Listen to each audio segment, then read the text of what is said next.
Con yêu dấu, khi con mở lòng lắng nghe lời ta, con sẽ cảm thấy một dòng chảy bình an dịu dàng, ôm lấy con như chiếc áo choàng sáng trong. Trước khi chúng ta cùng bước vào hành trình linh thiêng này, con hãy để lại một lời bình luận bên dưới, như một dấu chỉ rằng con khao khát sự hiện diện ta. Ta là đấng cứu thế, ta biết từng suy nghĩ và từng nhịp đập trong tim con, và ta thấy mọi nỗi sợ hãi con đang gánh chịu trong lặng lẽ. Đừng lo sợ, bởi vì ta đã hứa sẽ bao phủ con dưới đôi cánh quyền năng của ta, và không một tai họa nào có thể chạm đến linh hồn con. Con chính là đứa con yêu dấu, được gọi bởi tên, được khắc trong lòng bàn tay ta, và ta chẳng bao giờ rời xa con dù chỉ khoảnh khắc. Khi con bước qua những thung lũng đầy bóng tối, ta sẽ là ánh sáng soi đường, để con không lạc lối, và giữ cho đôi chân con vững vàng. Con hãy ngước mắt nhìn lên, bởi nơi trợ giúp con đến từ trời cao, từ chính ta, đấng dựng nên bầu trời và trái đất cùng mọi sự trong đó. Không một thế lực nào, không một mưu kế nào của kẻ thù có thể phá hủy con, vì ta đang bảo vệ con bằng sự trung tín và tình yêu vĩnh cửu. Những lúc con run rẩy trong đêm tối, hãy biết rằng ta vẫn đang ở ngay đó, nắm lấy bàn tay con, thì thầm rằng con không hề đơn độc. Con là viên ngọc quý mà ta gìn giữ, là hơi thở mà ta ban tặng, là kẻ được ta chọn, và ta đã lập giao ước để bảo vệ con mãi. Khi giông tố ập đến bất ngờ, khi sóng gió dường như nhấn chìm cả đời sống con, hãy nhớ rằng ta vẫn là đấng truyền lệnh cho sóng yên gió lặng. Không một vũ khí nào được chế tạo nghịch lại con sẽ thành công, không một lời nguyền nào có thể chạm đến con, vì ta là thành lũy che chở đời đời cho con. Hãy để lòng con yên tĩnh, bởi vì sự yên nghỉ của ta vượt quá mọi sự hiểu biết, và chính sự yên nghỉ đó sẽ giữ trái tim và tinh thần con bình an. Ta biết những giọt lệ con đã rơi trong bóng tối, ta đã đếm từng giọt, và ta biến chúng thành hạt giống gieo xuống, để nở thành niềm vui mới. Con đừng nghĩ rằng ta bỏ rơi con trong hoạn nạn, bởi chính trong lửa thử thách, ta đang luyện con như vàng ròng, sáng hơn, tinh sạch hơn, quý giá hơn. Khi kẻ thù bày mưu, ta sẽ khiến chúng ngã gục trước mặt con. Khi bóng tối dày đặc, ánh sáng ta sẽ chiếu rọi, mở đường cho con bước đi. Con là chiến binh thuộc về ánh sáng, con không bị định nghĩa bởi thất bại, con được định nghĩa bởi chiến thắng mà ta đã ban cho con trên thập tự. Ta đã chiến thắng tử thần, ta đã đạp nát bóng tối, và ta ban cho con sự sống dư dật, để con bước đi trong bình an và vinh quang đời đời. Hãy dâng lên ta nỗi lo sợ của con, đừng giữ chúng trong lòng, vì khi con trao phó cho ta, ta biến chúng thành bằng chứng của phép lạ. Ta nghe thấy lời thì thầm của con trong đêm, ta thấy sự yếu đuối con giấu kín, và ta đáp lại bằng sức mạnh của ta, nâng con lên cao hơn. Mỗi buổi sáng khi con tỉnh giấc, lòng thương xót của ta lại mới. Mỗi hoàng hôn khi ngày tàn, vòng tay ta vẫn phủ che con chẳng rời rời. Con hãy tin, vì đức tin là chiếc chìa khóa mở ra kho báu thiên đàng, và khi con tin, quyền năng ta sẽ bày tỏ trên đời sống con cách mạnh mẽ. Không có nỗi sợ nào, không có lời cáo buộc nào có thể đứng vững trước sự thật rằng con là đứa con thuộc về ta, được bảo vệ bởi máu cứu chuộc. Con không bước đi một mình, từng bước chân con vang vọng trong vĩnh cửu, và ta đang đi cùng con, dìu dắt con đến nơi đồng cỏ xanh và suối mát. Hãy giữ chặt lấy tay ta, bởi bàn tay ta không bao giờ rời bỏ. Ta sẽ đưa con vượt qua sông sâu và biển rộng mà chẳng hề chìm đắm. Con là niềm vui của ta, con là lý do ta hy sinh, và vì con, ta chẳng tiếc ban mọi phước lành, để bảo vệ con khỏi mọi mũi tên tai họa. Con đừng sợ ngày mai, bởi ngày mai đã được ta nắm giữ. Ta là Alpha và Omega, và trong vòng tay ta, con luôn được an toàn mãi mãi. Mỗi khi con nghe lời ta, hãy để nó trở thành dòng nước sống tưới mát, xóa đi khô hạn, chữa lành vết thương, và trao sức mới cho linh hồn con. Con ơi, hãy để tâm trí con an nghỉ trong sự thật rằng ta chính là đấng đang bao phủ, và không một quyền lực nào có thể tách rời con khỏi tình yêu.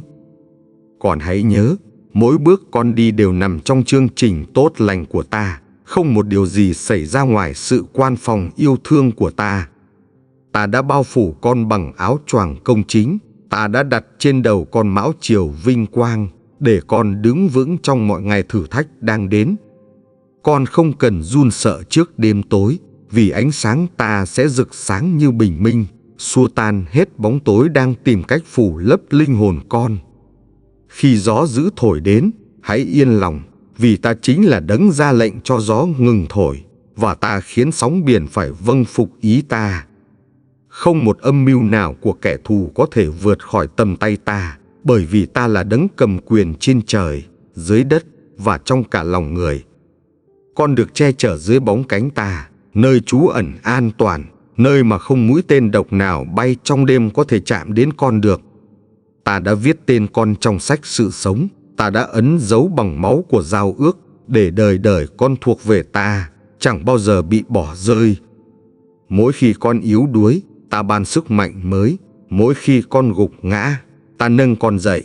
Và mỗi khi con tuyệt vọng, ta khơi lại niềm hy vọng tươi sáng. Con không chỉ được gìn giữ cho hôm nay, mà cả ngày mai, cả tương lai con đều được ta bảo vệ, vì ta biết trước mọi điều sắp xảy đến. Ta sẽ sai thiên sứ gìn giữ con, để họ nâng đỡ bước chân con, để con chẳng bao giờ vấp ngã, ngay cả khi đường đi trở nên gập ghềnh khó nhọc. Hãy để trái tim con yên tĩnh trong vòng tay ta, bởi vì tình yêu ta là vĩnh cửu, không đổi thay, và nó mạnh mẽ hơn mọi cơn bão đời này. Con ơi, dù có hàng ngàn người ngã gục bên trái, hàng vạn người ngã gục bên phải, nhưng tai họa chẳng đến gần được căn nhà của con. Ta đã đặt tường lửa bảo vệ xung quanh con, ta đã dựng nên hàng rào thiên quốc, và bất kỳ kẻ nào toan tính hãm hại con đều sẽ thất bại. Con không cần lo sợ bóng tối, vì ta chính là ánh sáng. Con không cần lo sợ sự chết, vì ta đã ban cho con sự sống vĩnh hằng. Khi con bước giữa thử thách, ta đi trước để mở đường, ta đi bên cạnh để nâng đỡ, và ta đi sau để bảo vệ con khỏi kẻ thù. Con là niềm vui của ta, con là minh chứng tình yêu của ta, và chính vì con, ta đã chấp nhận mọi đau đớn để đem đến sự sống dư dật. Không một bản án nào có thể chống lại con, vì ta đã tha thứ. Không một xiềng xích nào có thể giam hãm con, vì ta đã bẻ gãy chúng bởi thập tự. Con hãy tin vào sự trung tín ta, vì ta không bao giờ thất hứa. Mọi lời ta đã phán sẽ ứng nghiệm, và mọi điều ta đã hứa sẽ thành sự thật. Khi con kêu cầu ta, ta sẽ đáp lời. Khi con tìm kiếm ta, con sẽ gặp, và khi con gõ cửa, ta sẽ mở ra cho con. Con không còn bị bỏ mặc giữa sa mạc khô hạn, bởi vì ta là dòng sông chảy ra nước sống, tưới mát linh hồn con và ban cho con sức mới. Hãy để lời ta là ngọn đèn soi bước, là ánh sáng chiếu trên đường, để con không bao giờ vấp ngã, nhưng đi đúng hướng trong ý định ta. Con chính là công trình tuyệt tác mà ta đã dệt nên. Con được tạo dựng cách kỳ diệu, và mọi chi tiết trong con đều nằm trong kế hoạch ta đã định. Đừng để lòng con hoảng sợ, bởi vì ta đang giữ tay con thật chặt. Ta đang dìu dắt con qua những con đường mà con chưa từng biết đến. Ta đã chuẩn bị cho con một nơi trốn an toàn. Ta đã dựng lên thành lũy kiên cố, để ngay cả trong ngày tai họa, con vẫn ở trong bình an.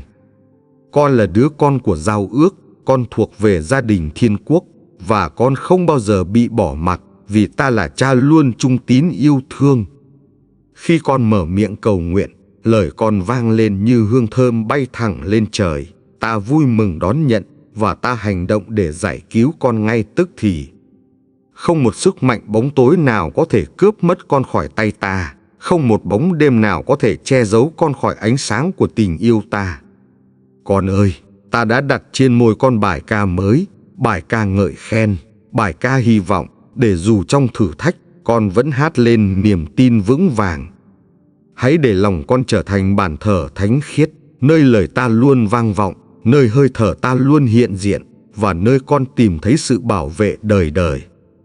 Con ơi, ta nhìn thấy những ngày lòng con mệt mỏi, khi thế gian đè nặng lên đôi vai, và con khát khao một nơi trú ẩn an toàn. Ta là thành lũy vững bền của con, là tháp kiên cố giữa sa mạc gió cát, nơi con có thể chạy đến và tìm thấy sự bảo vệ đời đời.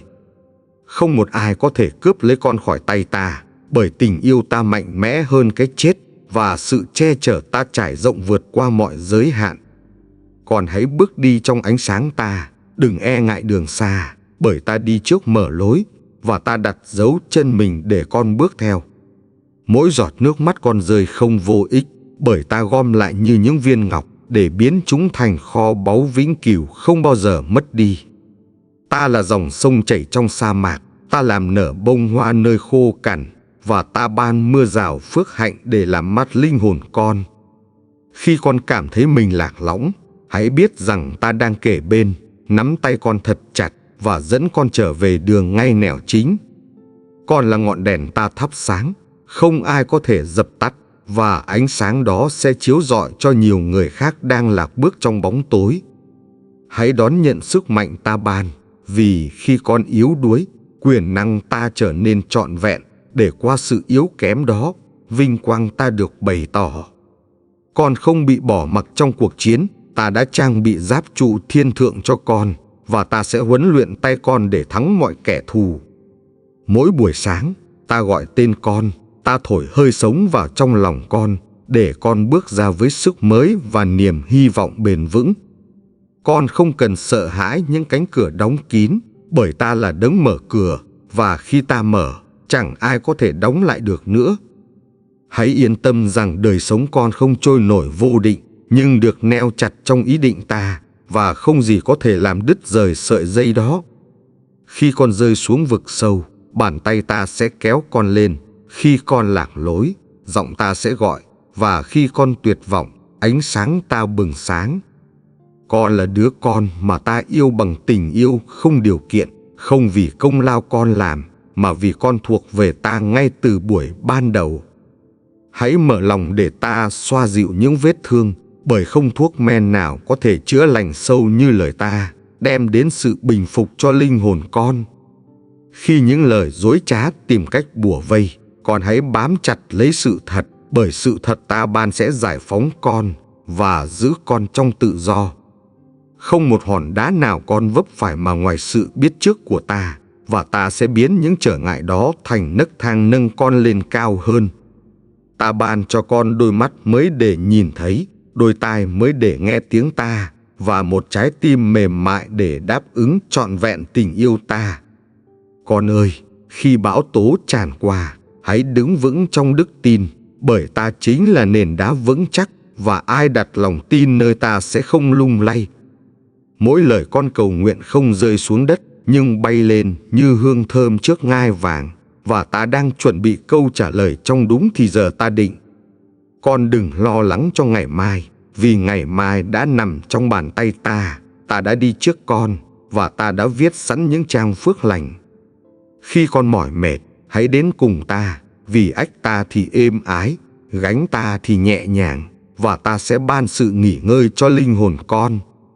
Con không đơn độc trong chiến trận, vì ta đã đặt những người đồng hành bên con. Họ là lời nhắc nhở rằng gia đình thiêng liêng luôn đồng hành trên đường đức tin. Ta đã gieo hạt giống hy vọng vào trong lòng con, và ta hứa rằng mùa gặt phước hạnh sẽ đến, dù hôm nay con chỉ thấy đất khô cằn. Hãy để sự bình an ta ngự trị tâm hồn con, một sự bình an mà thế gian chẳng thể ban, nhưng là món quà quý báu ta ban cho riêng con. Con được dựng nên không phải để sống trong sợ hãi, mà để bước đi trong quyền năng, tình yêu và sự sáng suốt mà ta tuôn đổ qua Thánh Linh. Ta nhìn thấy ước mơ con ấp ủ, ta biết những khát khao thầm kín, và ta sẽ làm trọn chúng trong cách vượt quá mọi sự tưởng tượng của con. Con ơi, hãy cứ vững vàng, vì ta đang xây dựng đời sống con trên nền tảng bất diệt, và những thử thách chỉ là cơ hội để chứng tỏ vinh quang ta. Con ơi, hãy ghi nhớ rằng ta là đấng nhìn thấy mọi điều. Từ khi con còn trong lòng mẹ, ta đã gọi tên và định sẵn số phận vinh quang.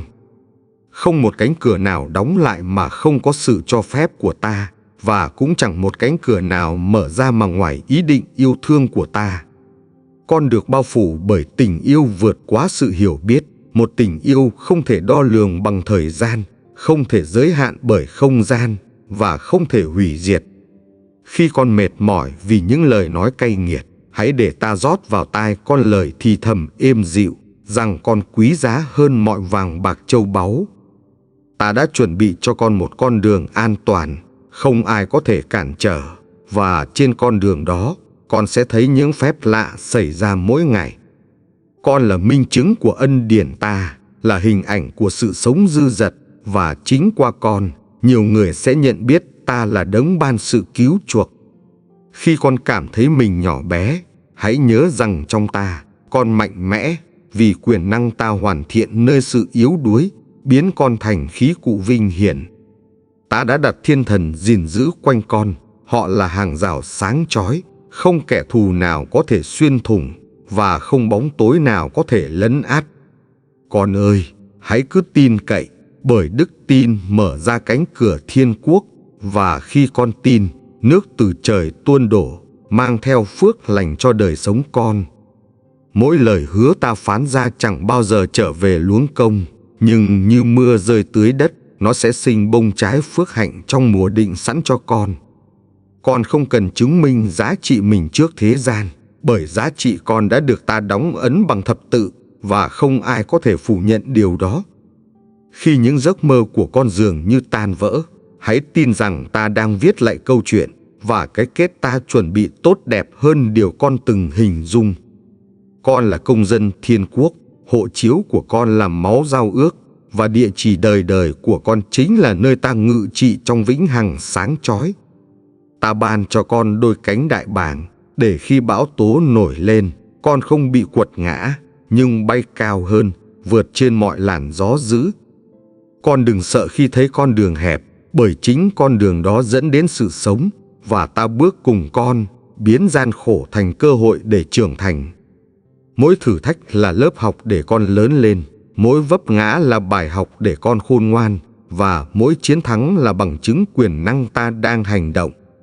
Con được dựng nên để phản chiếu ánh sáng ta, như mặt trăng phản chiếu ánh mặt trời. Con chiếu sáng không bởi sức riêng, nhưng bởi sự hiện diện vĩnh cửu của ta.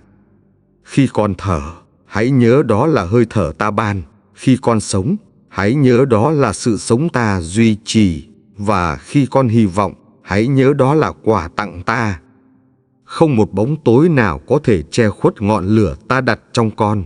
Không một cơn bão nào có thể dập tắt ánh sáng đang cháy trong linh hồn con.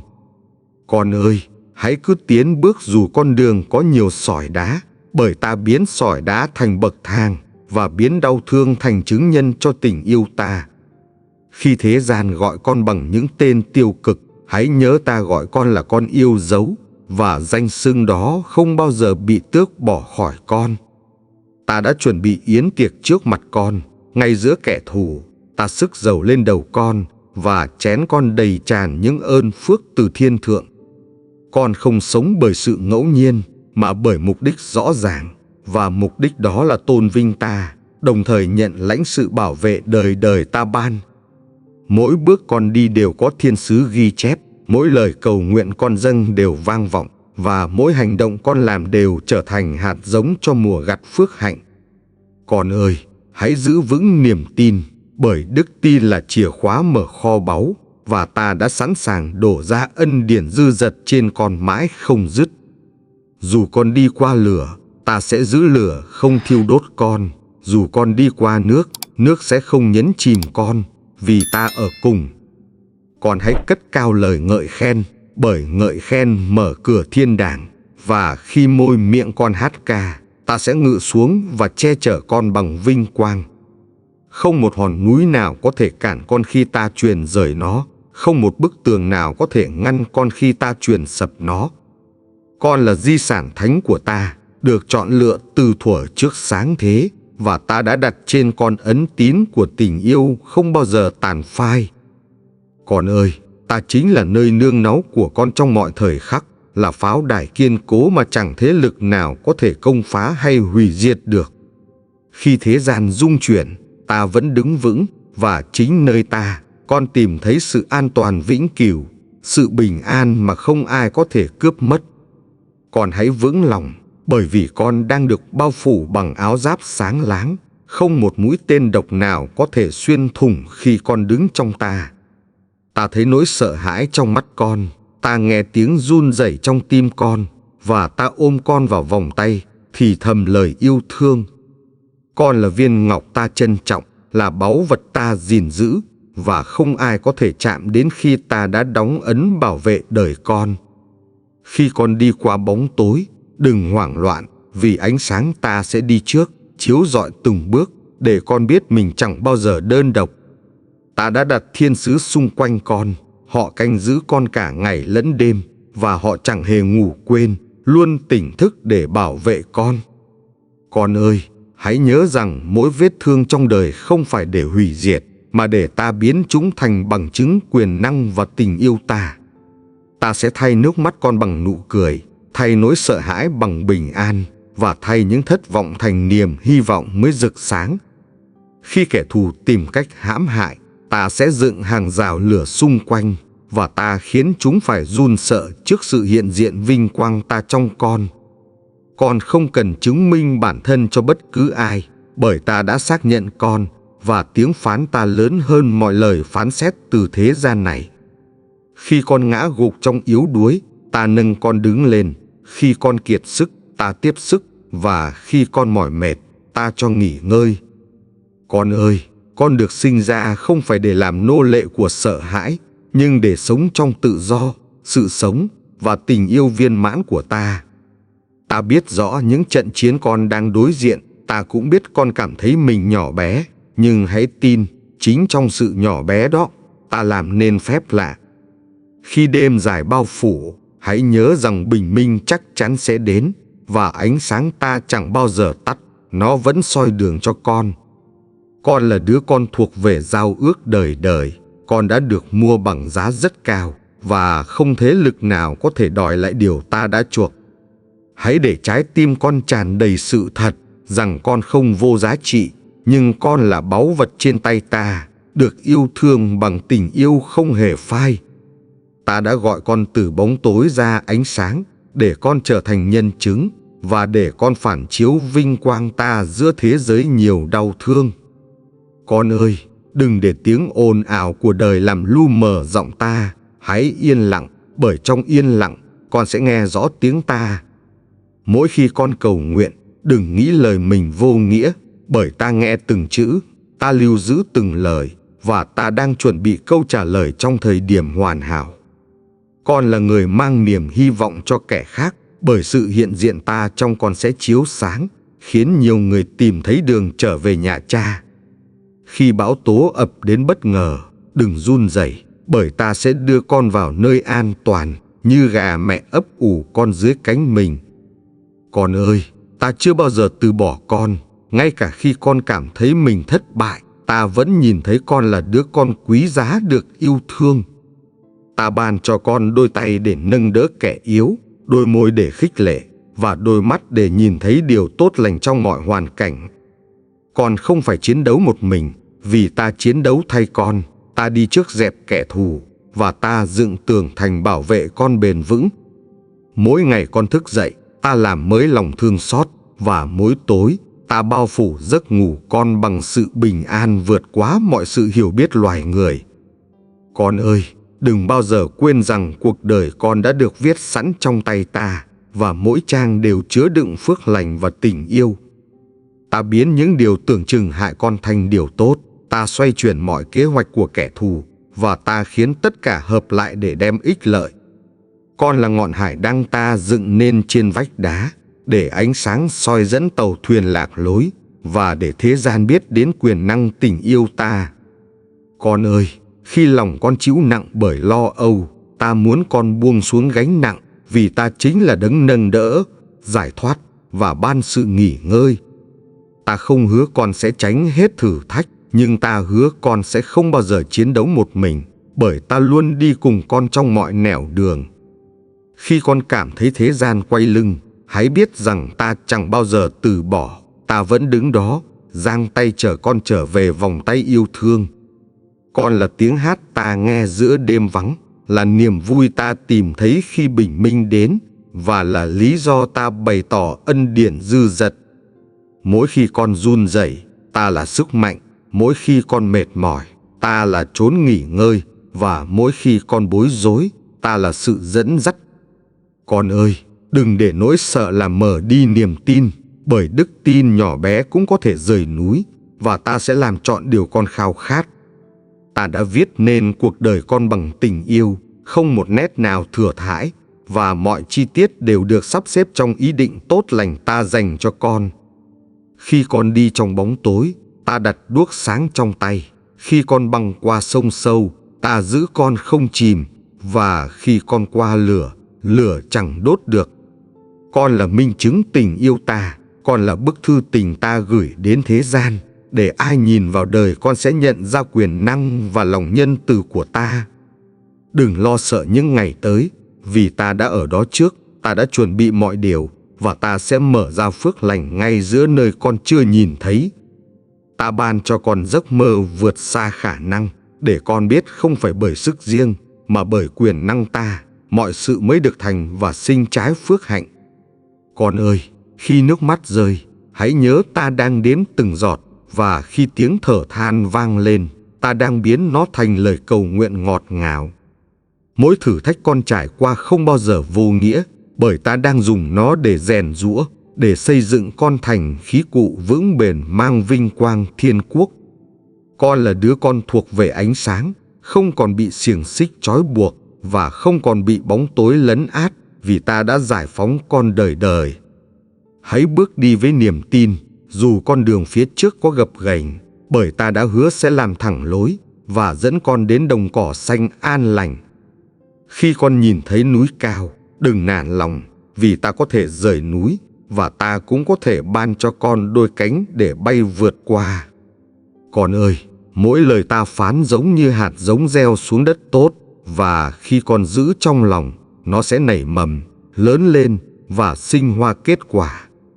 Ta là nguồn mạch không bao giờ cạn, dòng nước ta tuôn trào mãi mãi, làm mát linh hồn khát khô và làm tươi mới con qua từng ngày sống.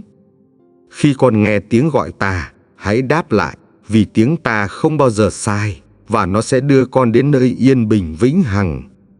Con đừng so sánh mình với người khác, bởi ta tạo con cách độc đáo, và kế hoạch ta dành cho con khác biệt, nhưng luôn hoàn hảo và trọn vẹn trong mọi chi tiết. Ta biết từng bước con đi, ta đếm từng sợi tóc trên đầu, và ta quan tâm đến những điều nhỏ bé nhất trong cuộc sống con mỗi ngày. Con là người được ta chọn, được đặt riêng biệt, không để hòa tan trong thế gian, nhưng để tỏa sáng, để chiếu rọi ánh sáng tình yêu ta. Khi kẻ thù thì thầm rằng con không đủ, hãy nhớ rằng ta đã gọi con là đầy đủ, và sự đầy đủ đó nằm trong sự hiện diện ta. Con ơi, hãy ngẩng cao đầu, vì ta đã đội mão triều vinh quang trên con, và ta muốn con sống như một hoàng tử trong vương quốc tình yêu. Mỗi ngày mới, ta dệt nên những cơ hội mới, mở ra những cánh cửa mới, và ta mời gọi con bước vào sự sống dư dật, chẳng thiếu điều gì tốt lành. Con không cần sợ hãi đêm tối, vì ta là ngọn đèn. Con không cần run rẩy trước bão tố, vì ta là nơi ẩn náu, và ta luôn ở cùng. Hãy để trái tim con ca hát, vì bài ca ngợi khen là khí giới, và khi con ngợi khen, bóng tối phải rút lui, còn sự hiện diện ta sẽ ngự xuống. Con ơi, mọi điều con trao cho ta sẽ không mất đi, bởi ta sẽ ban lại gấp bội trong thì giờ ta định, và phước hạnh sẽ tràn đầy. Ta chính là đấng giữ giao ước đời đời, ta không đổi thay, và con hãy tin chắc rằng tình yêu ta sẽ bảo vệ, giữ gìn và đưa con đến cùng vinh hiển. Con ơi, ta đã thấy những đêm dài con thao thức, ta biết nỗi lo làm lòng con nặng trĩu, và ta đến để ban cho con sự yên nghỉ. Khi cánh cửa hy vọng tưởng chừng khép lại, ta chính là đấng mở ra lối mới, dẫn con đến nơi phước hạnh, nơi ánh sáng chẳng bao giờ tắt. Con hãy nhớ rằng mọi sự ta làm đều vì tình yêu, ngay cả khi con chưa hiểu, thì kế hoạch ta vẫn trọn vẹn và tốt lành cho con. Ta nghe thấy tiếng thở than của con, ta biết tiếng nấc nghẹn con giấu kín, và ta biến chúng thành những lời cầu nguyện thơm ngát dâng lên trời. Con không cần e ngại về những ngày sắp tới, bởi ta đã đi trước chuẩn bị, và mọi thứ con đối diện đều nằm trong tầm kiểm soát của ta. Ta đã đặt trong lòng con ngọn lửa đức tin. Ngọn lửa ấy sẽ không bao giờ tắt, và nó sẽ chiếu sáng giữa những đêm tối sâu thẳm. Con ơi, hãy để đôi mắt nhìn vào ta, đừng nhìn vào sóng gió, vì khi mắt con tập trung nơi ta, con sẽ bước đi trong bình an. Ta chính là nguồn vui của con, không dựa trên hoàn cảnh, nhưng dựa trên sự hiện diện vĩnh cửu, và niềm vui này chẳng ai có thể cướp lấy. Khi kẻ thù thì thầm con vô dụng, hãy nhớ ta gọi con là quý báu. Khi thế gian chối bỏ, hãy nhớ ta đã chọn con từ trước. Con là hình ảnh ta tạo dựng cách kỳ diệu, và ta đã thổi hơi sống vào con, để con mang trong mình sự sống đời đời và ý nghĩa trọn vẹn. Mỗi khi con bước đi trong sợ hãi, hãy nắm lấy tay ta, bởi bàn tay ta đủ mạnh để giữ con vững vàng qua mọi chông gai và bão tố. Ta là ánh sáng trên đường con đi, soi rọi lối mòn gập ghềnh và biến nó thành lối thẳng, để con bước đi trong sự bảo vệ vững chắc. Con ơi, ta muốn con biết rằng không một khoảnh khắc nào ta quên con, không một ngày nào ta rời bỏ, và không một đêm nào ta ngủ quên. Khi lòng con nghi ngờ, hãy nhìn lên thập tự, nơi ta đã chứng minh tình yêu, nơi mọi sợ hãi bị phá bỏ, và nơi con được giải phóng hoàn toàn. Ta đã đặt trong tay con chìa khóa của lời hứa, và khi con bước đi bằng đức tin, những cánh cửa phước hạnh sẽ mở ra, không ai có thể đóng. Con chính là công trình tuyệt mỹ của ta, được nắn dệt bằng bàn tay khéo léo, và đời con là bức tranh tình yêu, được ta vẽ bằng máu cứu chuộc. Khi con lạc lõng giữa muôn người, ta vẫn gọi con bằng tên. Ta biết rõ tiếng con, và ta chẳng bao giờ lẫn lộn con với ai khác. Con hãy an lòng, bởi ta chính là người bạn trung tín, không bao giờ phản bội, không bao giờ bỏ rơi, và luôn đồng hành với con đến cuối hành trình. Ta là sức mạnh trong yếu đuối con, là ánh sáng trong bóng tối, là niềm vui trong tang tóc, và là hy vọng khi mọi thứ chung quanh dường như tan biến. Con ơi, khi con run rẩy vì lời người đời, hãy để tiếng ta vang vọng, bởi lời ta xây dựng, khích lệ và đem đến sự sống dư dật cho linh hồn. Ta đã dựng nên con để trở thành khí cụ bình an. Nơi nào có hận thù, con mang đến tình yêu. Nơi nào có tuyệt vọng, con gieo hy vọng.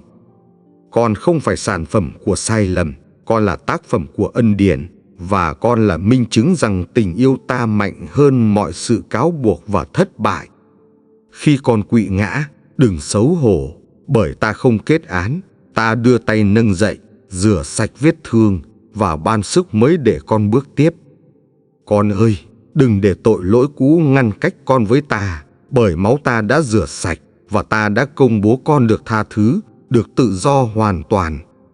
Mỗi ngày, ta mời gọi con đến gần, không để trách móc, nhưng để ôm con, để nói rằng con thuộc về ta, và tình yêu ta không hề đổi thay.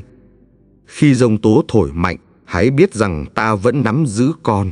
Khi bóng đêm kéo dài, hãy nhớ bình minh chắc chắn đến, và ánh sáng ta chẳng tắt. Con là người mang tin vui, là chứng nhân cho ân điển, và qua con, nhiều người sẽ nhìn thấy ánh sáng ta, tìm lại hy vọng đã mất từ lâu. Ta đã ban cho con lời hứa chắc chắn, rằng không quyền lực nào có thể cướp con khỏi tay ta, và rằng con luôn được bao phủ trong tình yêu đời đời. Con ơi, hãy nhớ, ta chính là đấng giữ trọn lời hứa, và những gì ta khởi đầu trong con, ta sẽ hoàn tất, để danh ta được vinh hiển mãi mãi. Con ơi, ta biết có lúc con thấy mình yếu đuối, nhưng hãy nhớ rằng sức mạnh ta trở nên trọn vẹn trong sự yếu đuối, và ta sẽ nâng con dậy. Khi con thấy cánh đồng khô cằn, hãy tin rằng ta có thể làm mưa rơi, tưới mát đất đai, và khiến hạt giống đức tin trong con nảy mầm mạnh mẽ. Con không bước đi trong ngẫu nhiên, mỗi bước chân con đều có dấu ấn ta, và con đang được dẫn dắt trong con đường đã được sắp đặt trước. Ta đã ban cho con một trái tim mới, mềm mại và biết yêu thương, để con có thể cảm nhận tình yêu ta và chia sẻ nó với muôn người. Con ơi, Khi tiếng ồn thế gian làm con lạc hướng, hãy tìm sự yên lặng trong ta, bởi trong yên lặng, con sẽ nghe tiếng ta rõ ràng nhất. Ta chính là nơi nương tựa vững chắc, là bức tường thành bất khả xâm phạm, và không một kẻ thù nào có thể xuyên qua hàng rào bảo vệ ta dựng quanh con. Khi con thấy mình đứng trước biển rộng, hãy nhớ rằng ta là đấng chia biển, để con bước đi trên đất khô, an toàn trong sự che chở quyền năng. Con là minh chứng tình yêu đời đời, và chính qua con, nhiều người sẽ nhận ra ánh sáng, tìm lại niềm tin và tìm được đường trở về với Cha trên trời. Đừng lo sợ những điều ngoài tầm tay, bởi mọi sự đều trong tay ta, và ta sẽ biến điều dữ thành điều lành, cho ích lợi đời sống con. Mỗi lần con quỵ ngã, hãy nhớ ta không kết án, nhưng giang tay đón con, băng bó vết thương, và trao cho con sức mạnh để tiếp tục bước đi. Con ơi, hãy để niềm tin bùng cháy như ngọn lửa, vì nó sẽ sưởi ấm linh hồn, soi sáng con đường, và khiến bóng tối phải run sợ rút lui. Ta đã hứa với con rằng phước hạnh sẽ đuổi theo và bao phủ con khi con bước đi trong vâng phục, và lời hứa đó chẳng bao giờ thay đổi. Khi con thấy đêm dài quá tối, hãy nhớ ánh bình minh đang chờ, và ánh sáng ta sẽ phá tan màn đêm, đem đến hy vọng tràn đầy. Con là cây trồng bên dòng nước, dễ bén sâu trong ta, và con sẽ sinh hoa trái đúng mùa, chẳng bao giờ khô héo hay cạn kiệt sức sống. Khi con gặp người yếu đuối, hãy nhớ ta ban cho con tấm lòng biết thương xót, để qua con, họ cũng cảm nhận được sự chữa lành từ nơi ta. Con ơi, mỗi lời ngợi khen con dâng lên giống như trầm hương, bay thẳng lên ngai ta, và nó khiến thiên quốc vui mừng, mở đường phước hạnh tuôn đổ. Khi kẻ thù dựng lên tường cao, ta sẽ làm nó sụp đổ. Khi chúng rải lưới, ta sẽ phá vỡ, và con bước đi tự do. Con không bị định nghĩa bởi thất bại, nhưng bởi chiến thắng ta ban, không bị định nghĩa bởi quá khứ, nhưng bởi tương lai ta đã chuẩn bị đầy vinh hiển. Ta đã đặt trên môi con bài ca mới, bài ca của sự cứu rỗi, để khi con hát, cả thiên đàng và đất đều cùng vang lên lời ngợi khen. Khi con run rẩy trước sóng gió, hãy nhớ ta từng truyền sóng yên, và ta vẫn làm hôm nay, để con được vững vàng trong sự bảo vệ đời đời.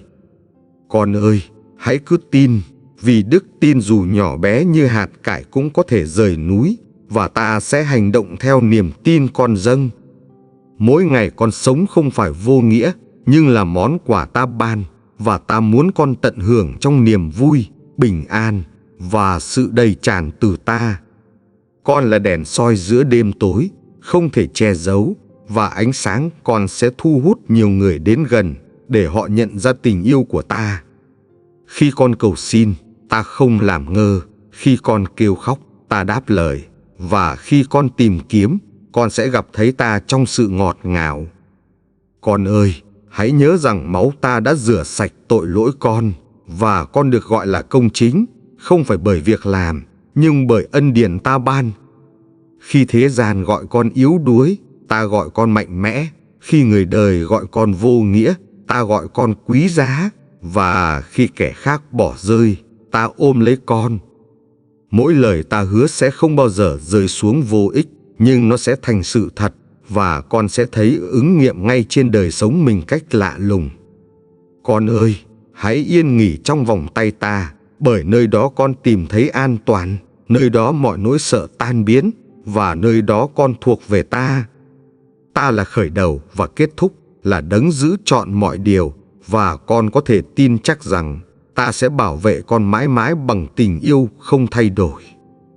Con ơi, ta đã nhìn thấy những giọt nước mắt lặng lẽ, ta biết con mỏi mệt, và ta đến để trao cho con niềm an ủi vượt quá trí hiểu. Khi cuộc sống khiến con dường như mất phương hướng, hãy nhớ rằng ta chính là la bàn, luôn chỉ về phía ánh sáng, để con bước đi vững vàng trong bình an. Con không phải tự mình chống chọi bão tố, vì ta luôn đi bên cạnh, bảo vệ con và nâng đỡ con qua từng cơn sóng dữ tràn ngập quanh mình.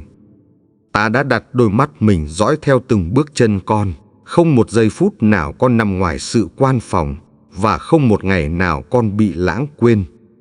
Con ơi, trong mọi thử thách, ta muốn con biết rằng tình yêu ta là khiên thuẫn, bảo vệ con khỏi mọi sự dữ và giữ linh hồn con nguyên vẹn. Hãy tin rằng mỗi khó khăn con đang trải qua không phải dấu chấm hết, nhưng là bước đệm để ta làm bày tỏ quyền năng và lòng thương xót trên đời sống con. Khi lòng con yếu đuối, ta ban sức mạnh mới. Khi niềm tin con lung lay, ta vững vàng. Và khi con thất vọng, ta khơi lại ngọn lửa hy vọng trong tim. Con hãy để trái tim mở ra, bởi ta muốn lấp đầy nó bằng bình an thiên thượng. Và khi con bình an, con sẽ phản chiếu vinh quang ta. Ta biết thế gian thường khiến con hoang mang, nhưng đừng để sự sợ hãi trói buộc, bởi ta là đấng giải phóng, mở khóa xiềng xích và đưa con vào tự do. Con ơi, khi con nghe lời ta, hãy khắc ghi trong lòng, bởi lời ta không bao giờ trở về vô ích, nhưng sinh bông trái trong đúng thì giờ ta định. Khi con cảm thấy mình nhỏ bé, hãy nhớ ta vĩ đại, và sức mạnh ta trong con đủ để biến sự yếu đuối thành chiến thắng, sự sợ hãi thành lòng can đảm. Con là con người trong mắt ta, và ta không cho phép kẻ thù chạm đến, bởi ta canh giữ con ngày đêm, chẳng bao giờ mệt mỏi hay ngủ quên. Mỗi lời cầu nguyện con dâng, ta đều nghe, mỗi tiếng thở than, ta đều thấu, và ta đang hành động để ban cho con điều tốt đẹp vượt ngoài sự mong đợi. Con đừng e ngại những ngày mịt mù, vì ta sẽ làm bừng sáng như bình minh, và con sẽ thấy ánh sáng soi chiếu khắp mọi lối đi. Ta muốn con nhớ rằng không một tai họa nào có thể hủy diệt, vì ta đã dựng tường thành quanh con, và thiên sứ ta canh giữ đời con. Con ơi, giữa lúc con nghe những lời này, hãy để lại một lời bình luận nhỏ, như một hành động tin cậy và như một dấu hiệu đồng hành cùng ta. Hãy tin chắc rằng con không hề đơn độc, bởi ta đã đặt nhiều người anh em đồng hành, những người sẽ nâng đỡ và cầu thay cho con trong hành trình đức tin. Ta biết con mỏi mệt bởi những trận chiến vô hình, nhưng hãy yên tâm, bởi ta chính là đấng chiến đấu thay con, và con sẽ không bị đánh bại. Khi con sợ hãi trước ngày mai, ta nhắc con rằng ta chính là Alpha và Omega, khởi đầu và kết thúc, và tương lai con nằm trong bàn tay ta. Con ơi, ta ban cho con không phải tinh thần lo lắng, nhưng là quyền năng, tình yêu và sự sáng suốt, để con bước đi tự tin trong ơn ta. Mỗi bước con đi, hãy nhớ có tiếng chân ta đồng hành. Mỗi khi con vấp ngã, hãy nhớ bàn tay ta nâng đỡ, và mỗi lần con khóc, ta lau nước mắt. Con là người thừa hưởng gia tài thiên thượng, được ban không bởi công lao, nhưng bởi tình yêu, và ta muốn con sống trong sự đầy tràn, không thiếu thốn điều gì. Hãy tin rằng ngay cả khi cửa này khép lại, ta sẽ mở cánh cửa khác, và con sẽ thấy rằng mọi sự đều hợp lại làm ích cho kẻ yêu mến ta. Con ơi, đừng để vết thương quá khứ níu giữ, bởi ta đã rửa sạch, ta đã tha thứ, và ta đã công bố con được tự do trong tình yêu vĩnh cửu. Khi con yếu đuối, đừng giấu đi, bởi trong sự yếu đuối đó, quyền năng ta được bày tỏ, và con sẽ thấy ân điển ta đủ cho đời con.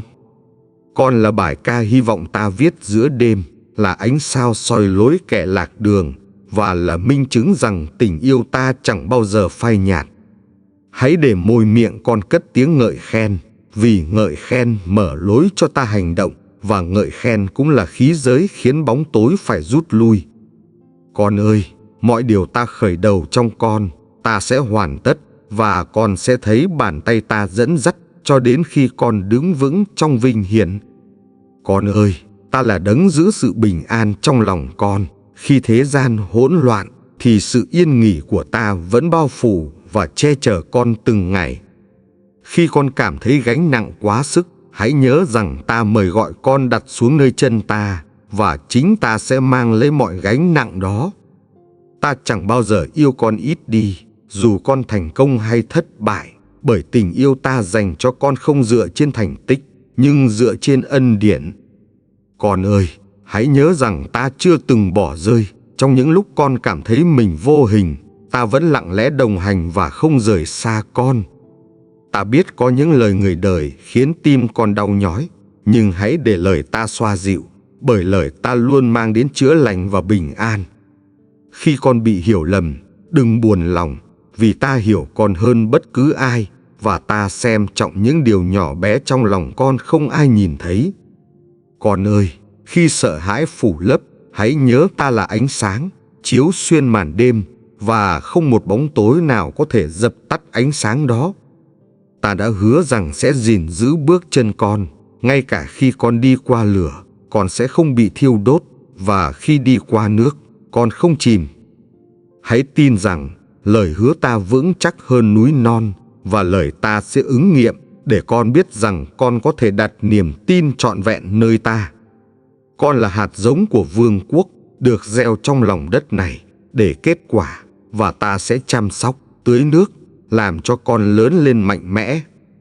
Khi giông tố khiến con chao đảo, hãy biết rằng ta chính là mỏ neo, giữ con đứng vững và ngăn con không bị cuốn đi trong sóng dữ.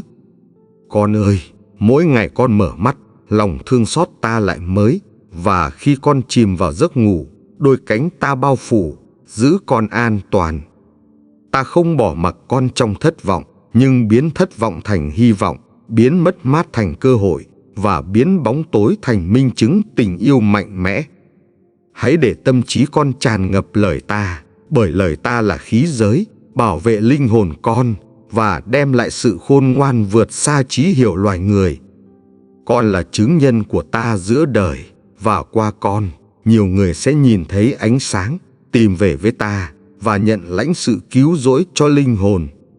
Khi con cầu nguyện, hãy tin chắc rằng ta nghe, ta không làm ngơ, và ta sẽ đáp lời trong thì giờ ta chọn, với kết quả tốt đẹp nhất. Con ơi, hãy để niềm tin con kiên định, bởi đức tin là chìa khóa mở kho báu, và ta sẽ ban phước dồi dào khi con nắm chắc chìa khóa ấy. Ta đã chuẩn bị cho con chiếc áo choàng công chính để che phủ, giữ con vững vàng, và trao cho con sự tự tin bước đi trong sự hiện diện ta. Khi con thấy đường xa mờ mịt, hãy biết rằng ta đang dẫn con, từng bước chậm rãi, và từng bước ấy đều đưa con đến vùng đất hứa phước hạnh. Con không bị quên lãng, bởi tên con đã được viết trên bàn tay ta, và ta khắc ghi con trong lòng, không ai có thể xóa bỏ. Khi kẻ thù nói con không xứng đáng, ta gọi con là quý báu. Khi chúng nói con không đủ, ta gọi con là đủ đầy, và khi chúng chế giễu, ta bảo vệ. Con ơi, hãy can đảm bước đi, vì ta đã đi trước dọn đường, và nơi nào có dấu chân con, ta đã đặt ơn phước để đón tiếp. Ta là sự an ủi khi con khóc, là sức mạnh khi con mệt, là ngọn đèn khi con lạc lối, và là sự hy vọng khi con tuyệt vọng. Con là bảo vật ta trao tặng cho thế giới này, để ánh sáng con tỏa ra trở thành minh chứng rằng tình yêu ta vẫn còn hiện diện và quyền năng. Khi con nhìn thấy sự bất công, hãy nhớ rằng ta là đấng công bình, và ta sẽ minh oan cho con trong thì giờ, theo cách vinh hiển của ta. Con ơi, đừng e ngại tương lai, vì ta đã viết sẵn những ngày tốt lành, và ta sẽ mở ra những cánh cửa không ai có thể đóng. Mỗi khi con gục ngã, ta nâng dậy. Mỗi khi con yếu đuối, ta thêm sức mạnh, và mỗi khi con tuyệt vọng, ta khơi nguồn hy vọng mới trong lòng. Hãy tin rằng con đang được bao phủ trong đôi cánh ta, và chẳng một thế lực nào có thể chạm đến, bởi sự che chở ta là vĩnh hằng. Con ơi, ta yêu con bằng tình yêu bất diệt, và ta hứa sẽ ở cùng, từ bây giờ cho đến mãi mãi, để con an toàn trong vòng tay ta. Con ơi, khi cơn bão cuộc đời nổi lên bất ngờ, ta vẫn là nơi an toàn, che chở linh hồn con, và giữ con đứng vững trên nền đá vững chắc. Ta biết trái tim con đôi khi mệt mỏi, khi những gánh nặng không tên làm con kiệt sức, nhưng ta chính là nguồn sức mạnh để nâng con lên. Con đừng nghĩ rằng con đang bước đi một mình, bởi mỗi bước chân con đều vang vọng cùng bước ta, và ta vẫn dìu dắt con không ngừng nghỉ. Khi đêm tối tưởng chừng không kết thúc, hãy biết rằng bình minh vẫn sẽ đến, và ánh sáng ta chắc chắn phá tan mọi màn sương mù tuyệt vọng. Con ơi, đừng đánh giá bản thân qua ánh nhìn người khác, bởi trong mắt ta, con là viên ngọc quý, vô giá và được yêu thương bằng tình yêu đời đời. Mỗi giọt nước mắt con rơi, ta đã cất giữ như châu báu, để một ngày kia, chúng sẽ trở thành chiều thiên rực sáng đặt trên đầu con. Ta đã gọi con từ cõi chết ra sự sống, từ bóng tối ra ánh sáng, và từ thất vọng ra hy vọng, để con trở nên minh chứng quyền năng ta. Con là khí cụ bình an ta ban cho thế gian. Khi nơi nào có hận thù, con mang tình yêu, và khi nơi nào có tuyệt vọng, con gieo hy vọng. Ta biết có lúc con run rẩy trong yếu đuối, nhưng chính trong yếu đuối, quyền năng ta bày tỏ, và sự yếu kém ấy trở thành bằng chứng ân điển ta. Con ơi, khi kẻ thù nói con vô giá trị, hãy nhớ ta gọi con quý báu. Khi thế gian phủ nhận, ta vẫn xác nhận con thuộc về ta mãi mãi. Hãy để niềm tin con trở thành chiếc khiên vững chắc, ngăn chặn mọi mũi tên lửa, và giữ linh hồn con đứng vững trong những ngày thử thách nặng nề. Ta đã chuẩn bị một bàn tiệc trước mặt kẻ thù, để ngay cả giữa bóng tối, con vẫn ngồi xuống và được no đầy bởi ân điển ta. Khi con cầu nguyện trong thầm lặng, ta nghe. Khi con kêu than trong yếu đuối, ta lắng nghe, và ta hành động trong thì giờ ta sắp đặt tốt nhất. Con ơi, đừng ngại khi đường đời dài và hẹp, vì ta đi trước mở lối, và chính ta sẽ đi cùng cho đến tận cùng hành trình. Mỗi lần con ngã xuống, ta chẳng hề bỏ mặc, nhưng đến gần, nâng con đứng dậy, lau khô nước mắt, và thì thầm rằng con vẫn là đứa con yêu dấu. Con chính là đèn sáng ta đặt trên núi, không thể che giấu, để ánh sáng con soi rọi, và nhiều người nhờ đó tìm lại con đường trở về. Khi con nhìn thấy sự bất công, đừng thất vọng, bởi ta là đấng công bình, và trong thì giờ ta, mọi điều sai lệch sẽ được sửa chữa bằng công lý thiên thượng. Con ơi, ta đã khắc tên con trên lòng bàn tay, và từng sợi tóc con đều được đếm, không một chi tiết nào trong con thoát khỏi sự quan phòng. Ta không để con thiếu thốn điều gì, vì nơi ta có nguồn sống dư dật, có bình an vượt hiểu biết, và có tình yêu không hề cạn kiệt. Khi con mỏi mệt trên đường dài, hãy đến bên ta, bởi ách ta thì êm ái, gánh ta thì nhẹ nhàng, và ta sẽ cho con nghỉ ngơi. Con đừng để nỗi sợ ràng buộc, bởi ta đã ban Thánh Linh giúp đỡ. Ngài là sức mạnh, là sự an ủi, và là đấng nhắc nhở con rằng ta hằng ở cùng. Ta biết từng giấc mơ con ấp ủ, từng mong ước con giữ kín, và ta hứa sẽ hoàn thành chúng trong thì giờ ta, theo cách vượt xa sự tưởng tượng. Con ơi, khi con thấy cánh cửa đóng kín, hãy tin rằng ta có thể mở, và khi ta mở, chẳng ai có thể đóng lại được nữa. Mỗi ngày con sống là bằng chứng tình yêu ta, mỗi hơi thở con hít là quà tặng ân điển, và mỗi bước chân con đi là kế hoạch ta hoàn hảo.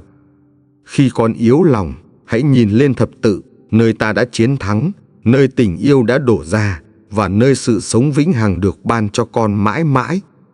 Con là kẻ chiến thắng, không phải bởi sức riêng, nhưng bởi chiến thắng ta đã ban, và chiến thắng ấy là dấu ấn bất diệt trên linh hồn con. Ta chính là nguồn vui khi con buồn, là hy vọng khi con tuyệt vọng, và là ánh sáng khi con đi qua những lối tối mịt mùng.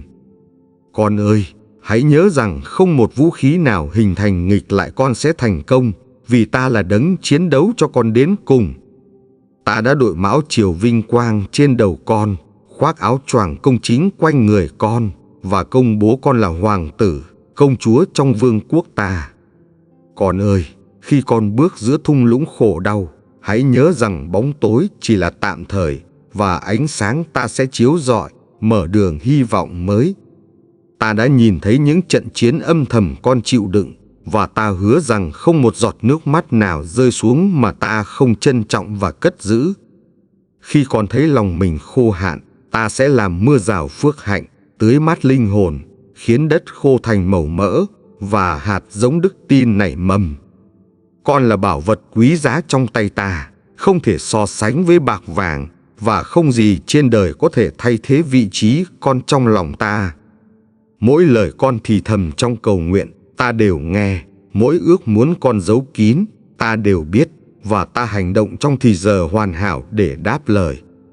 Con ơi, đừng để quá khứ giam hãm linh hồn, bởi ta đã rửa sạch và ta đã gọi con bước đi tự do, không còn xiềng xích nào trói buộc nữa. Ta là sự bình an khi con lo lắng, là sự yên nghỉ khi con mệt mỏi, và là sức mạnh khi con đứng trước những thử thách vượt ngoài khả năng. Khi kẻ thù tìm cách gieo sợ hãi, hãy để lời ta là chiếc khiên, che chở, bảo vệ và nhắc con rằng con được bao phủ trong tình yêu ta. Con không cần chứng minh bản thân, bởi trong mắt ta, con đã đủ, con đã quý giá và con đã được ấn chứng bằng máu giao ước đời đời.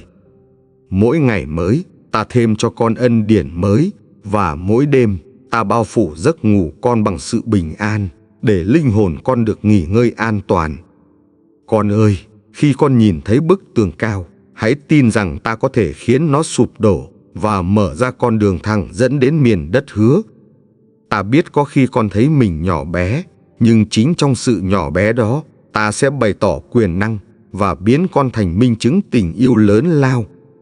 Khi con quỵ ngã, ta không kết án, nhưng đến gần, đỡ con đứng dậy, lau khô nước mắt và nhắc rằng con vẫn là đứa con yêu dấu của ta. Con là ánh sáng ta đặt trong thế gian, để soi rọi đường cho kẻ lạc lối, và để nhiều người tìm thấy nguồn sống đời đời từ sự hiện diện ta. Ta đã chuẩn bị cho con áo choàng công chính, để con bước đi không hổ thẹn, và mão chiều vinh quang, để con nhớ mình thuộc về vương quốc thiên thượng. Con ơi, khi bóng tối vây quanh, hãy hát lên bài ca hy vọng, bởi ngợi khen mở ra cánh cửa thiên quốc và kéo sự hiện diện ta xuống gần hơn. Mỗi thử thách là cơ hội để đức tin con mạnh mẽ, và ta sẽ dùng chính nghịch cảnh để rèn luyện, khiến con trưởng thành và phản chiếu vinh quang ta. Khi con thấy mình đơn độc, hãy nhớ thiên sứ ta đang gìn giữ và vòng tay ta bao phủ, để con chẳng bao giờ bị bỏ mặc giữa bóng tối. Con chính là minh chứng rằng ta vẫn hành động, vẫn yêu thương và vẫn chăm sóc, để ai nhìn vào đời con cũng thấy dấu ấn tình yêu ta. Ta biết từng nhịp đập trong tim con, ta nghe từng hơi thở con thở, và ta giữ con an toàn trong sự che chở chẳng bao giờ lung lay. Khi thế gian khước từ con, hãy nhớ rằng ta tiếp nhận. Khi người đời hạ thấp con, hãy nhớ ta nâng cao.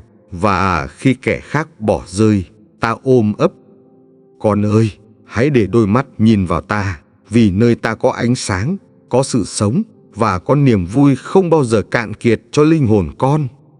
Ta đã viết nên câu chuyện đời con bằng máu tình yêu, và từng trang trong đó đều chứa đựng hy vọng, bình an và phước hạnh dành riêng cho con. Con là kẻ chiến thắng, không bởi sức mạnh riêng, nhưng bởi chiến thắng ta đã hoàn tất, và dấu ấn chiến thắng ấy khắc ghi mãi trong linh hồn con. Khi con cầu nguyện, đừng nghi ngờ, bởi lời cầu nguyện ấy đã chạm đến thiên đàng, và ta đang dọn sẵn câu trả lời trọn vẹn, đúng thì giờ ta. Con ơi, hãy nhớ rằng không một kẻ thù nào có thể lấy đi niềm vui, bởi niềm vui đến từ ta, và nó được bảo vệ trong vòng tay yêu thương. Mỗi bước con đi, ta làm bằng phẳng, mỗi lời con nói, ta thêm sức mạnh, và mỗi quyết định con đưa ra, ta sẽ hướng dẫn bằng sự khôn ngoan. Con không còn là kẻ bị bỏ rơi, nhưng là con thừa kế gia tài thiêng liêng, và ta ban cho con quyền sống trong sự tự do viên mãn. Ta là hơi thở trong từng nhịp sống con, là ánh sáng trong từng ngày tối, và là hy vọng trong từng khoảnh khắc con tưởng chừng như lạc mất tất cả. Con ơi, khi trái tim con run rẩy trước thử thách, hãy nhớ ta là đấng cầm quyền trên mọi sự, và chẳng điều gì có thể vượt ngoài tay ta. Ta đã thấy những ngày con hoang mang, ta biết những giấc mơ tưởng chừng sụp đổ, nhưng ta đến để dựng lại và làm mới hy vọng trong linh hồn con. Con không bị định nghĩa bởi những gì người đời nói, nhưng bởi tiếng phán ta, và ta gọi con là đứa con yêu dấu, được gìn giữ trong giao ước đời đời. Khi con thấy những cánh cửa đóng chặt, hãy nhớ ta có chìa khóa, và ta có thể mở ra con đường không ai ngờ, để đưa con bước vào phước hạnh. Con ơi, khi con yếu đuối, hãy trao gánh nặng cho ta, bởi bàn tay ta mạnh mẽ đủ để nâng, và vòng tay ta đủ rộng để bao phủ. Ta chính là nguồn nước trong lành, tuôn chảy giữa sa mạc khô hạn, để linh hồn con được tưới mát và trái tim con tìm thấy sự sống dồi dào. Đừng run sợ khi bóng đêm dài bao phủ, bởi ánh sáng ta luôn rực sáng, và chẳng một bóng tối nào có thể dập tắt được tia sáng ấy. Con là minh chứng của ân điển ta, được chọn lựa từ trước sáng thế, để phản chiếu tình yêu, và để nhiều người nhờ con mà tìm thấy đường trở về. Khi còn thất vọng vì người đời phản bội, hãy nhớ ta là đấng trung tín, và ta chẳng bao giờ đổi thay. Tình yêu ta dành cho con vững bền mãi. Con ơi, ta ban cho con sức mạnh vượt quá sức riêng, để con bước đi tự tin và đứng vững giữa những cơn bão tưởng chừng không thể vượt qua. Mỗi lời con cầu nguyện như hương thơm dâng lên trước ngai vàng, và ta giữ nó trong bình vàng, để trong thì giờ thích hợp ta tuôn đổ phước lành xuống. Khi con đi qua những ngày tối tăm, ta vẫn đồng hành. Khi con bước giữa thung lũng, ta nâng đỡ, và khi con chạm đáy thất vọng, ta khơi nguồn hy vọng. Con không phải là nạn nhân của số phận, nhưng là chiến binh thuộc về ánh sáng, và ta đã ban cho con chiến thắng ngay từ đầu trong giao ước vĩnh hằng. Ta biết đôi khi con hoài nghi chính mình, nhưng hãy nhớ rằng đức tin không dựa vào sức riêng, mà dựa vào đấng quyền năng luôn giữ con vững vàng. Con ơi, ta đặt trên môi con bài ca mới, để giữa đêm tối con hát lời ngợi khen, và lời ca ấy khiến thiên quốc chấn động, bóng tối run sợ. Mỗi ngày ta ban cho con lòng thương xót mới, để dù hôm qua con yếu đuối, hôm nay con vẫn có thể đứng lên, bước đi tiếp trong ân điển ta. Khi con mệt mỏi vì gánh nặng cuộc đời, hãy đến cùng ta, vì ách ta thì êm ái, gánh ta thì nhẹ nhàng, và linh hồn con sẽ yên nghỉ. Con chính là dòng sông phước hạnh ta đặt trong thế gian, để tưới mát nơi khô hạn, và để mang tình yêu đến cho những linh hồn đang khao khát. Khi kẻ thù tìm cách gieo sợ hãi, con hãy cất tiếng cầu nguyện, vì lời cầu nguyện là khí giới, và ta sẽ đáp lời, làm kẻ thù phải thoái lui. Con ơi, ta đã ban cho con đôi mắt đức tin, để nhìn thấy điều chưa hiện hữu, và đôi tai thiêng liêng, để nghe tiếng ta giữa muôn vàn ồn ào. Mỗi khi con quỵ ngã, hãy nhớ ta không bao giờ bỏ mặc, nhưng đến gần, nâng con đứng lên, và cho con thấy tình yêu không điều kiện. Con là đèn soi ta đã thắp sáng, đặt trên cao để rọi chiếu, và chẳng ai có thể che giấu được ánh sáng con tỏa ra từ ta. Khi con cầu xin sự dẫn dắt, ta sẽ chỉ đường. Khi con khao khát sự khôn ngoan, ta sẽ ban. Và khi con tìm kiếm bình an, ta sẽ ngự xuống. Con ơi, đừng lo lắng cho ngày mai, vì ngày mai trong tay ta đã viết sẵn những trang tốt lành, và con sẽ thấy ân điển bày tỏ. Hãy nhớ rằng con không đơn độc trong hành trình, bởi ta đã đặt những người đồng hành và thiên sứ gìn giữ, để nâng con giữa những bước đi mệt mỏi. Con là bức thư tình ta viết cho thế gian, mỗi chữ trên con là bằng chứng rằng tình yêu ta vẫn tồn tại, và rằng hy vọng vẫn còn sáng. Ta đã chuộc con bằng giá rất cao, để con không sống trong xiềng xích, nhưng bước đi trong tự do, và sống như hoàng tử, công chúa của vương quốc ta. Con ơi, mỗi khoảnh khắc con hít thở là bằng chứng rằng ta vẫn ban sự sống, và mỗi nhịp tim đập là lời nhắc nhở con vẫn thuộc về ta. Con ơi, ta biết những vết thương lòng con đã chịu, có lúc sâu như vực thẳm, nhưng hãy tin rằng ta có thể chữa lành và biến đau thương thành bình an. Khi con thấy con đường phủ đầy sỏi đá, đừng run rẩy, vì ta sẽ làm thẳng lối, biến nó thành con đường bằng phẳng, để con vững bước tiến lên. Ta đã đặt trong con ngọn lửa đức tin, không ai có thể dập tắt, và ngọn lửa ấy sẽ soi sáng, giữ con khỏi bóng tối của tuyệt vọng. Con ơi, đừng để lời buộc tội làm linh hồn tan vỡ, bởi ta đã tuyên bố con được tha thứ, và không một bản án nào còn ràng buộc con nữa. Khi con kiệt sức trong hành trình, hãy tựa đầu vào vai ta, bởi nơi đó con sẽ tìm thấy sự yên nghỉ, và nơi đó ta làm mới sức con. Con là khí cụ trong tay ta, được nắn nên bởi tình yêu, để đem ánh sáng đến nơi tối tăm và gieo hy vọng vào những tâm hồn đang tuyệt vọng. Mỗi ngày, ta dạy con bước đi bằng đức tin, không dựa vào điều mắt thấy, nhưng dựa vào lời ta, bởi lời ấy là chân thật và đời đời vững bền. Con ơi, ta ban cho con đôi cánh đại bàng, để con bay cao vượt trên bão tố và nhìn thấy viễn cảnh vinh quang ta đã chuẩn bị sẵn. Khi những lời thì thầm dối trá tìm cách lấn át, hãy để lời ta vang vọng trong lòng như tiếng đàn êm dịu, chữa lành và mang lại sự sống mới. Con không bao giờ bị bỏ mặc, vì ta đã hứa rằng ta sẽ chẳng lìa con, và lời hứa này như ngọn đèn soi chiếu suốt hành trình con đi. Khi thế gian dựng tường ngăn cách, ta sẽ phá bỏ. Khi chúng khóa cửa, ta mở lối. Và khi con lạc hướng, ta làm sáng con đường con. Con ơi, hãy để niềm tin con không lung lay, vì đức tin chính là cầu nối, đưa con đến gần ta và mở ra kho báu phước hạnh đời đời. Ta đã chọn con trước khi tạo dựng trời đất, và ta đã gọi con bằng tên, để con sống trong mục đích và phản chiếu tình yêu ta giữa thế gian. Khi con yếu đuối, đừng tuyệt vọng, vì chính trong sự yếu đuối đó, quyền năng ta được bày tỏ, để con thấy ân điển ta đủ cho mọi ngày.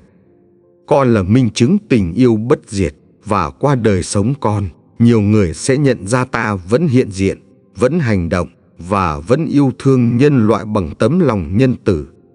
Mỗi khi con ngước nhìn bầu trời, hãy nhớ rằng ta đang dõi theo, và ánh mắt ta chưa bao giờ rời khỏi con, ngay cả trong những ngày khó khăn. Con ơi, hãy để môi miệng con ca ngợi, bởi ngợi khen chính là khí giới mạnh mẽ, làm kẻ thù tan biến và mở ra cánh cửa thiên quốc đầy vinh quang. Khi con hoang mang trước ngã rẽ cuộc đời, hãy để ta dẫn dắt, vì ta biết con đường tốt nhất, và ta sẽ đưa con đến nơi an toàn. Con là bông hoa ta gieo trong vườn ân điển, và ta sẽ chăm sóc, tưới nước, khiến con nở rộ, tỏa hương thơm, làm vinh hiển danh ta. Mỗi lời con cầu nguyện trong thầm lặng, ta đều nghe. Mỗi khát khao con giữ kín, ta đều biết, và ta sẽ hành động theo kế hoạch yêu thương tốt lành. Con ơi, đừng sợ ngày mai, vì ngày mai nằm trong tay ta. Ta đã chuẩn bị phước hạnh, và ta sẽ ban đúng thì giờ để con vui mừng.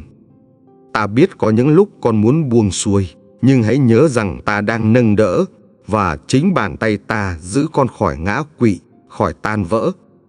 Khi con nhìn vào gương và thấy mình không đủ, hãy nhớ ta nhìn con bằng ánh mắt yêu thương, và ta gọi con là hoàn hảo trong tình yêu ta. Con chính là ánh sao sáng ta treo trên trời đêm, không thể bị dập tắt, để soi đường cho những linh hồn đang lạc lối tìm về. Khi con cầu xin sự khôn ngoan, ta sẽ ban dồi dào. Khi con tìm kiếm sự an ủi, ta sẽ đến gần. Và khi con khát khao, ta sẽ đổ đầy. Con ơi, mỗi thử thách không phải để hủy diệt, nhưng để rèn luyện, để củng cố đức tin, và để làm nổi bật tình yêu ta trong đời sống con. Ta đã đặt trên đầu con mão chiều vinh quang, khoác áo choàng công chính quanh con, và công bố con là hoàng tử, công chúa trong vương quốc ta.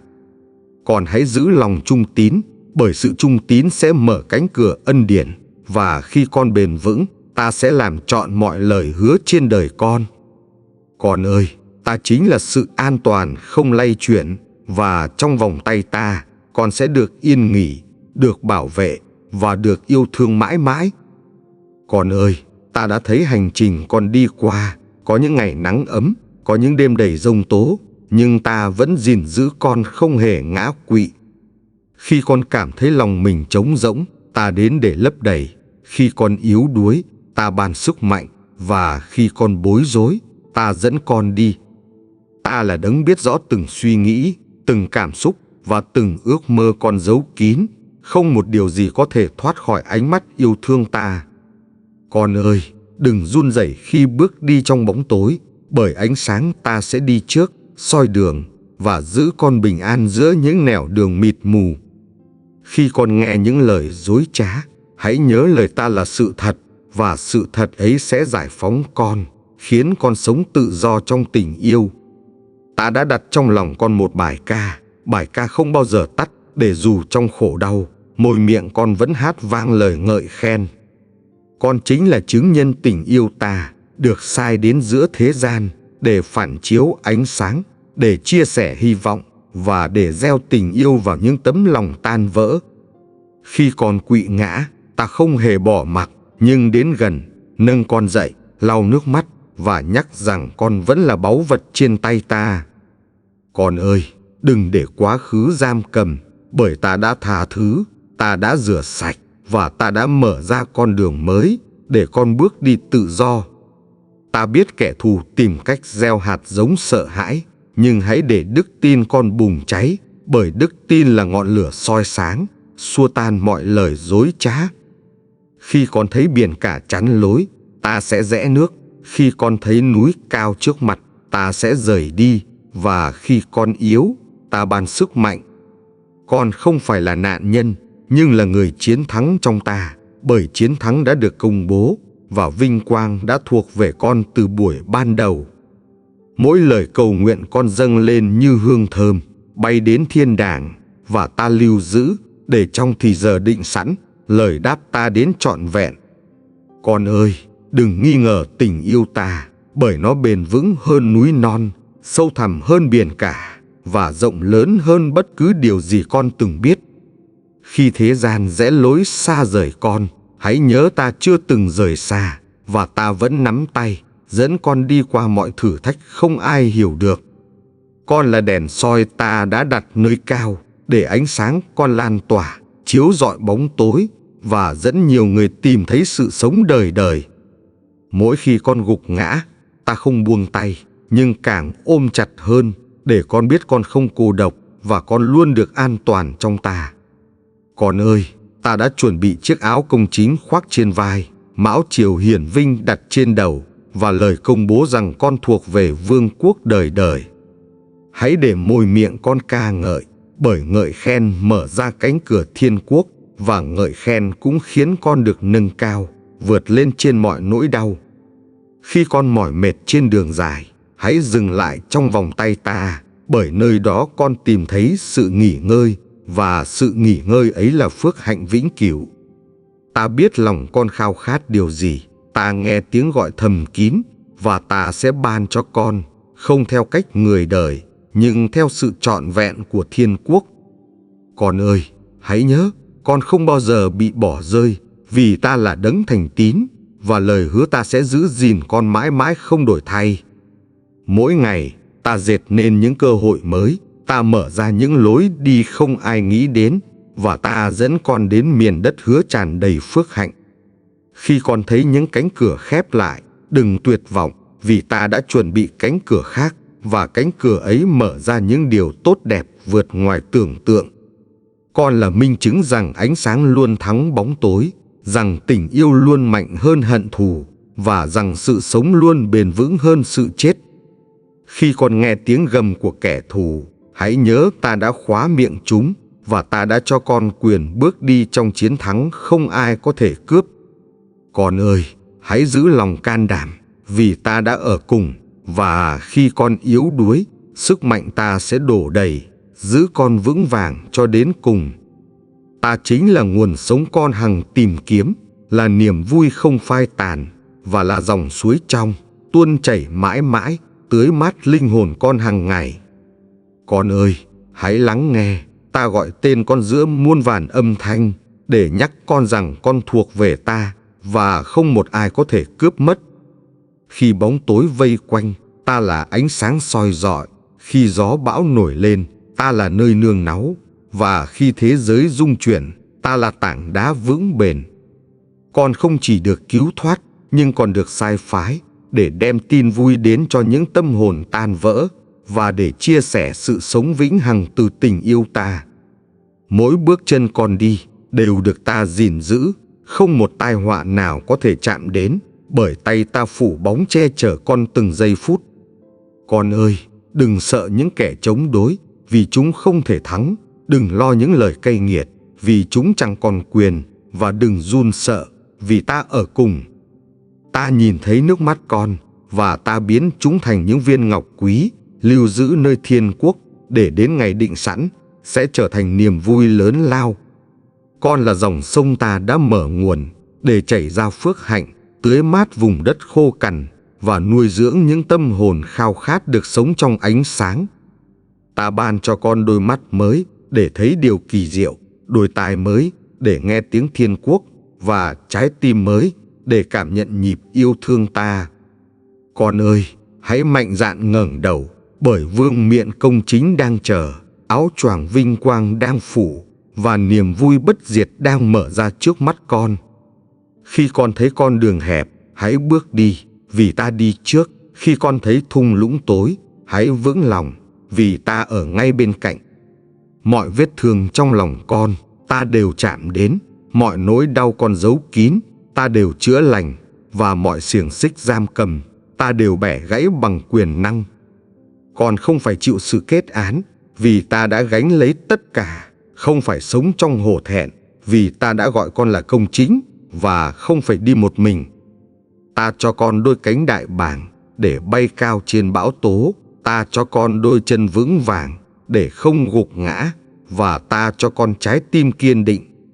Con ơi, hãy để lời ta trở thành nguồn sống, như dòng sông không bao giờ cạn. Hãy để lời ta làm đèn soi, để con không lạc lối giữa màn đêm. Khi lòng con run rẩy, hãy nhớ rằng ta đã hứa, và lời hứa ta chẳng bao giờ thay đổi, bởi ta thành tín từ đời đời cho đến đời đời. Con chính là viên ngọc quý trong tay ta, không bị quên lãng, không bị bỏ rơi và không bị xem thường, bởi ta yêu thương con bằng tình yêu bất diệt. Hãy vững vàng đứng trong cơn thử thách, vì thử thách rèn luyện đức tin đem lại sức mạnh, và sức mạnh dẫn con vào nơi chiến thắng hiển vinh đã dành sẵn. Khi con thấy không còn đường đi, hãy tin ta, vì ta mở ra con đường. Khi con thấy chẳng còn hy vọng, hãy ngước lên, vì ta là nguồn hy vọng đời đời. Con ơi, hãy nhớ rằng mọi lời cầu nguyện con dâng không hề vô ích, bởi thiên quốc chuyển động theo tiếng kêu nài, và ta hành động theo sự thành tín của con. Ta gọi con là bạn hữu, chứ không phải kẻ xa lạ. Ta gọi con là con yêu dấu, chứ không phải đầy tớ. Và ta gọi con là người thừa kế vinh quang. Khi con mỏi mệt, ta nâng đỡ. Khi con vấp ngã, ta đỡ dậy. Khi con yếu đuối, ta ban sức. Và khi con tuyệt vọng, ta khơi lại niềm tin. Con chính là công trình tuyệt diệu ta tạo dựng, được sinh ra cho mục đích lớn lao, để chiếu sáng, để mang tình yêu, và để làm chứng nhân cho vương quốc thiên thượng. Hãy biết rằng không một thế lực nào có thể tách con khỏi tình yêu ta, không một vực thẳm nào sâu bằng, và không một đỉnh núi nào cao hơn. Con ơi, hãy để lòng con ca ngợi, bởi sự ngợi khen mở cánh cửa thiên quốc, khiến quyền năng ta tuôn tràn, và khiến con bước vào niềm vui vượt xa sự hiểu biết loài người. Mỗi ngày ta đều gọi tên con, ta chạm vào trái tim con, ta đổ đầy linh hồn con bằng sự sống, và ta nhắc rằng con không bao giờ bị lãng quên.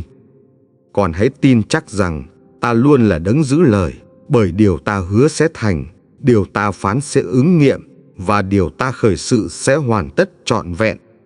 Hãy bước đi với niềm tin, con ơi, bởi ta đi trước, ta ở bên cạnh, và ta đi sau, bao bọc con hoàn toàn trong tình yêu vô tận. Con ơi, hãy nhớ rằng từ trước khi con được hình thành, ta đã biết con, ta đã đặt để con trong lòng bàn tay yêu thương. Ta dựng nên con với mục đích thiên thượng, để con sống trong ánh sáng, để con mang tình yêu, và để con phản chiếu vẻ đẹp của vương quốc thiên đàng. Mọi bước con đi, ta đều ghi dấu, mọi hơi thở con thở, ta đều biết rõ, và mọi ước nguyện thầm kín, ta đều nghe trong lặng thinh. Con không đơn độc, bởi ta là đấng hằng hữu, ta đi bên cạnh, ta bao phủ trước mặt, và ta giữ con trong sự che chở không gì lay chuyển. Những vết thương con từng mang, ta đang chữa lành từng mảnh. Những xiềng xích con tưởng không thể bẻ, ta đã phá tan, và những hố sâu tuyệt vọng, ta đã lấp đầy hy vọng. Khi con thấy trời đất rung chuyển, đừng run sợ, vì ta vẫn đứng vững. Khi con thấy bão tố dậy lên, đừng lo lắng, vì ta giữ bình an. Ta gọi con bằng chính tên thật, chứ không phải bởi vết nhơ quá khứ. Ta xưng con là công chính, bởi ta đã gánh chịu mọi sự trên thập tự xưa. Con chính là công trình vĩ đại ta yêu dấu, con là niềm vui thiên quốc, con là ánh sáng giữa đêm tối, và con là chứng nhân cho quyền năng tình yêu ta. Đừng nhìn vào thất bại, hãy nhìn vào chiến thắng ta đã định sẵn. Đừng nhìn vào tổn thương, hãy nhìn vào sự chữa lành ta ban, và đừng nhìn vào sợ hãi. Con ơi, ta không chỉ bảo vệ thân thể con, nhưng còn giữ gìn linh hồn. Ta không chỉ chở che lối đi, nhưng còn nâng đỡ tâm linh con vượt lên mọi thử thách. Hãy vững vàng, vì kẻ thù không thể hủy hoại con. Hãy kiên định, vì bóng tối không thể nuốt lấy con. Và hãy mạnh mẽ, vì ta ở cùng con. Mỗi khi con khóc than, ta lau nước mắt. Mỗi khi con yếu đuối, ta ban sức mạnh. Mỗi khi con lạc hướng, ta dẫn đưa về đường ngay chính. Con không bị bỏ rơi, bởi ta luôn nhớ đến con. Con không bị quên lãng, bởi tên con khắc trên tay ta. Và con không bị chối bỏ. Con ơi, hãy để lòng con mở ra, đón nhận phước lành, vì ta ban xuống không đo lường. Và hãy tin rằng cánh cửa thiên quốc luôn rộng mở cho người trung tín. Khi con đi qua lửa, con sẽ chẳng bị thiêu. Khi con lội qua sông, con sẽ chẳng bị cuốn trôi, bởi bàn tay ta giữ chặt. Ta ban cho con áo giáp công chính để bảo vệ. Ta ban cho con khiên đức tin để che chở. Và ta ban cho con gươm lời ta để chiến thắng. Mỗi ngày mới, ta gọi con bước ra, không trong sợ hãi, nhưng trong hy vọng, không trong thất vọng, nhưng trong niềm tin, không trong hổ thẹn, nhưng trong vinh quang.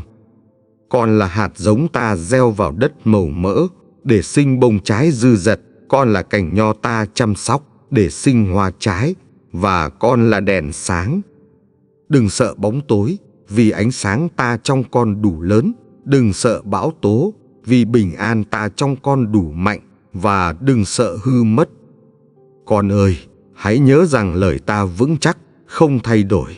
Hãy nhớ rằng giao ước ta đời đời, không lay chuyển. Và hãy nhớ rằng tình yêu ta bất tận. Con ơi, khi cánh cửa đời này khép lại, ta mở ra cánh cửa mới. Và trong cánh cửa ấy, chỉ có ánh sáng, sự bình an và tình yêu viên mãn. Đừng sợ hãi những gì phía trước, vì ta đã đi trước dọn đường. Đừng lo lắng về ngày mai, vì ta giữ trọn từng giây phút đời con. Ta đã hứa rằng không tai họa nào giáng xuống, không dịch bệnh nào chạm đến, và không thế lực nào làm hại, bởi thiên sứ ta gìn giữ con mọi nơi. Con chính là công dân thiên quốc, con mang dấu ấn thuộc về ta, và còn sống giữa đời tạm này, nhưng được bảo vệ bởi quyền năng vô tận của đấng toàn năng. Khi con yếu đuối, ta là sức mạnh. Khi con cô đơn, ta là bạn hữu. Khi con gục ngã, ta đỡ dậy. Và khi con tuyệt vọng, ta phục hồi hy vọng. Mọi bước đi của con, ta đều soi sáng bằng lời ta. Mọi quyết định của con, ta đều hướng dẫn. Và mọi ước nguyện thầm kín, ta đều lắng nghe và đáp lại. Con ơi, hãy đứng vững trong lời hứa, vì lời ta không bao giờ trở về luống công. Hãy đứng trong sự thật, vì sự thật ta giải thoát con hoàn toàn. Ta biết con từng chịu tổn thương, ta thấy những vết sẹo con mang, nhưng ta biến chúng thành chứng nhân, để mọi người thấy rằng ân điển ta lớn hơn mọi đau thương. Khi kẻ thù tìm cách hãm hại, ta dựng nên tường thành. Khi sự sợ hãi tìm cách xâm chiếm, ta là bình an. Và khi đêm tối dày đặc, ta là bình minh rực sáng. Con không thuộc về bóng tối, con thuộc về ánh sáng. Con không thuộc về thất bại, con thuộc về chiến thắng. Và con không thuộc về hư mất, con thuộc về vinh quang. Hãy biết rằng, dù ngọn núi có sụp đổ, dù biển cả có gầm vang, thì tình yêu ta vẫn bền vững, và giao ước ta vẫn không bao giờ thay đổi. Con ơi, ta ban cho con đôi mắt mới, để nhìn thấy sự thật. Ta ban cho con đôi tai mới, để nghe tiếng thiên quốc, và ban cho con trái tim mềm mại. Mỗi buổi sáng, ta gọi tên con. Mỗi buổi trưa, ta nhắc con nhớ. Và mỗi buổi tối, ta ôm lấy con bằng đôi tay đầy yêu thương và che chở. Con không cần chứng minh giá trị, vì ta đã công bố con quý báu. Con không cần lo sợ bị chối bỏ, vì ta đã gọi con là con yêu dấu. Hãy đi trong sự tự do, vì ta đã bẻ gãy xiềng xích. Hãy đi trong sự sáng, vì ta đã xua tan bóng tối, và hãy đi trong chiến thắng. Khi lòng con mệt mỏi, hãy đến nơi ta, con sẽ được yên nghỉ. Khi trí con hoang mang, hãy nghe lời ta, con sẽ tìm thấy bình an sâu thẳm. Con ơi, hãy nhớ rằng ta đã đổ máu để giữ con, ta đã hiến thân để cứu con, và ta đã phục sinh để ban cho con sự sống đời đời. Mọi ơn phước ta dành cho con, không ai có thể cướp. Mọi cánh cửa ta mở cho con, không ai có thể đóng. Và mọi kế hoạch ta định sẵn chắc chắn thành công.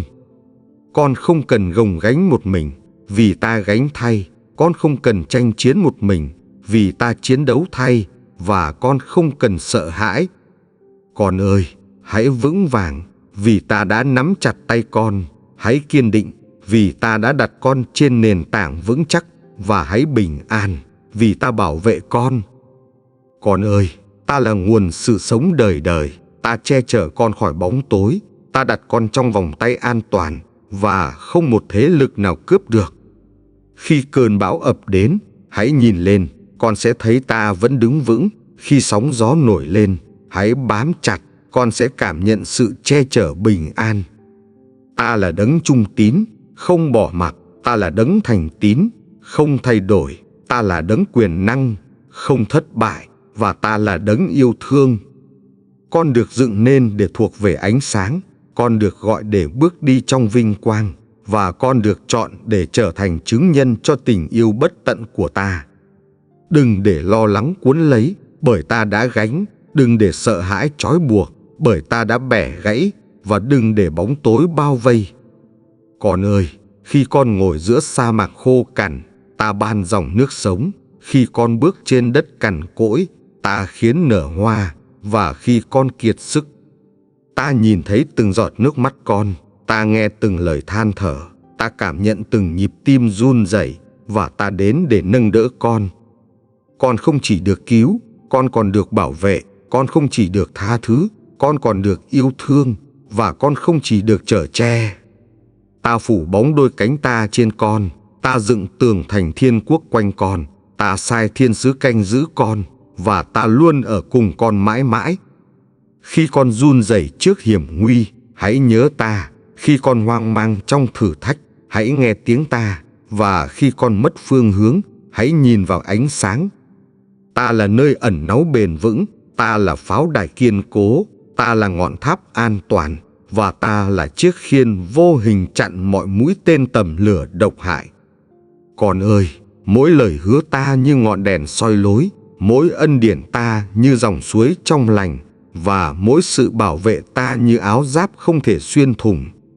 Dù kẻ thù rình rập, chúng chẳng thể chạm đến. Dù bóng tối kéo dài, nó chẳng thể che phủ. Và dù hiểm họa bủa vây, nó chẳng thể hủy diệt con. Con là chiến binh trong vương quốc ta, nhưng không phải bằng sức riêng. Con thắng nhờ máu chiên con đứng vững nhờ lời ta, và con hát khải hoàn. Hãy vững lòng, vì ta đã ban sức mạnh. Hãy kiên định, vì ta đã đặt nền móng. Và hãy mạnh mẽ, vì ta đã chiến thắng thay con từ trước muôn đời. Ta không để con đơn độc, ta không để con ngã quỵ, ta không để con bị bỏ rơi, và ta không để con chìm trong nỗi tuyệt vọng. Con ơi, hãy dâng mọi nỗi lo vào tay ta. Hãy trao mọi gánh nặng cho ta. Hãy gửi mọi nỗi sợ vào ta, bởi ta đã gánh thay. Trong thung lũng tối tăm, ta là ánh sáng dẫn đường. Trên núi cao gió lạnh, ta là nơi nghỉ ngơi. Và trong trận chiến dữ dội, ta là thành lũy vững vàng. Đừng hoang mang bởi lời dối trá. Hãy bám lấy lời ta. Đừng yếu đuối bởi thử thách. Hãy đứng trong sức mạnh ta, và đừng mất hy vọng. Con chính là viên ngọc quý ta gìn giữ. Con chính là kho báu ta bảo vệ. Con chính là con chiên ta chăn dắt. Và con chính là gia sản ta yêu dấu.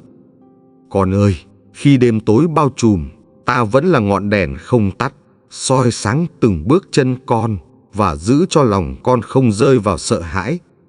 Dù kẻ thù rình rập quanh con, chúng chẳng thể vượt qua vòng tay ta. dù sự dữ tìm cách hủy diệt, chúng chẳng thể phá vỡ hàng rào ta dựng lên. Con được bao phủ bởi sự che chở vô hình, con được bảo toàn bởi tình yêu vô tận, và con được giữ gìn bởi giao ước huyết thiêng liêng không bao giờ bị hủy phá. Mỗi buổi sáng, khi con mở mắt, ta đã ở đó. Mỗi buổi trưa, khi con mệt mỏi, ta thêm sức. Và mỗi buổi tối, ta phủ bình an. Hãy để lòng con yên nghỉ trong lời ta. Hãy để tâm trí con bám chặt vào lời hứa. Và hãy để đôi tay con nắm chắc lấy ta. Ta không bao giờ để con lạc mất. Ta không bao giờ để con đơn độc. Ta không bao giờ để con sụp đổ. Và ta không bao giờ bỏ rơi con. Con ơi, mọi điều xảy ra trong đời, ta đều biết. Không giọt lệ nào rơi mà ta không thấy. Không tiếng thở dài nào vang mà ta không nghe. Ngay cả khi con nghĩ mình yếu đuối, ta đã mạnh mẽ thay. Ngay cả khi con thấy mình bất lực, ta đã chiến đấu thay. Và ngay cả khi con tưởng chừng gục ngã, ta dựng con đứng dậy. Ta đặt bàn chân con trên nền đá vững chắc. Ta lau khô nước mắt và ta thổi luồng sinh khí mới vào linh hồn con. Đừng nhìn vào cơn bão, hãy nhìn vào ta. Đừng nghe tiếng gầm của sói dữ, hãy nghe tiếng ta. Và đừng tin lời dối trá. Con là con của vua trời. Con là kẻ thừa kế gia tài thiên quốc. Con là chiến sĩ được huấn luyện. Và con là kẻ được chọn từ trước khi tạo dựng vũ trụ. Ta hứa gìn giữ con. Dù đi trong lửa, con chẳng bị cháy. Dù đi qua nước, con chẳng bị cuốn trôi. Và dù đi qua bóng tối, ánh sáng ta vẫn bao phủ. Tình yêu ta vẫn nâng đỡ. Quyền năng ta vẫn gìn giữ. Và thiên sứ ta vẫn bao quanh, để con luôn được an toàn trong ta. Hãy biết rằng con không chiến đấu một mình, bởi ta là chiến binh đi trước. Con không bước đi lạc lõng, bởi ta nắm tay dẫn dắt. Và con không đơn độc. Trong từng tiếng thở dài, ta gửi hy vọng. Trong từng giấc ngủ mệt nhoài, ta ban sự yên nghỉ. Và trong từng trận chiến, ta ban chiến thắng rực rỡ. Con ơi, đừng run sợ khi bóng tối vây quanh, bởi ta là ánh sáng. Đừng yếu đuối khi kẻ thù áp đảo, bởi ta là sức mạnh. Và đừng lo lắng. Ta sẽ che chở con như gà mẹ ấp ủ con. Ta sẽ giữ con như mục tử chăn chiên. Và ta sẽ nâng con như cha bồng ẵm đứa con nhỏ. Tình yêu ta lớn hơn mọi hận thù. Sự che chở ta mạnh hơn mọi mưu mô. Và sự bảo vệ ta vững chắc hơn mọi bức tường kiên cố loài người từng dựng nên. Con thuộc về ta, và không một thế lực nào có thể cướp mất. Con ở trong tay ta, và không ai có thể kéo ra. Con là gia sản ta. Con ơi, ta đã đồng hành cùng con từ những ngày đầu. Ta vẫn ở đây, và ta sẽ mãi bảo vệ con khỏi mọi tai họa, đến tận cùng. Những thử thách con trải qua, không phải để hủy diệt con, nhưng để rèn luyện lòng tin. Không phải để làm con yếu đuối, nhưng để khiến con trở nên kiên vững. Mỗi lần con cảm thấy bóng tối phủ lối, ta đã chiếu ánh sáng. Mỗi lần con tưởng cánh cửa đóng kín, ta đã mở ra. Và mỗi lần con run rẩy, ta đã nâng dậy. Con không phải bước đi một mình, vì ta luôn đồng hành. Con không phải chiến đấu đơn độc, vì ta chiến đấu thay con. Và con không phải sợ hãi. Ta đặt vòng tay yêu thương quanh con. Ta đặt thiên sứ giữ gìn con. Ta đặt phước lành trước mặt con. Và ta đặt vương miện chiến thắng trên đầu con. Con ơi, đừng nghi ngờ lời ta, vì chúng vững chắc hơn núi non. Đừng nghi ngờ tình yêu ta, vì nó bền chặt hơn biển cả. Và đừng nghi ngờ sự che chở. Ta không để kẻ thù đụng chạm đến con ngoài giới hạn ta cho phép. Ta không để sóng dữ nuốt con. Và ta không để lửa dữ hủy hoại con.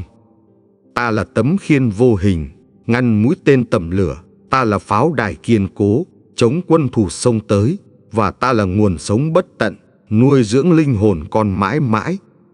Con ơi, nếu lòng con run rẩy, hãy nhớ rằng ta hứa chẳng bao giờ lìa bỏ. Nếu tâm con chao đảo, hãy nhớ ta vẫn nắm tay. Mọi điều con cần, ta đã chuẩn bị sẵn. Mọi nẻo đường con đi, ta đã sắp đặt. Và mọi cánh cửa phước hạnh, ta đã mở ra chờ đón con. Con chính là minh chứng sống động cho tình yêu ta. Con chính là chứng nhân cho sự che chở ta.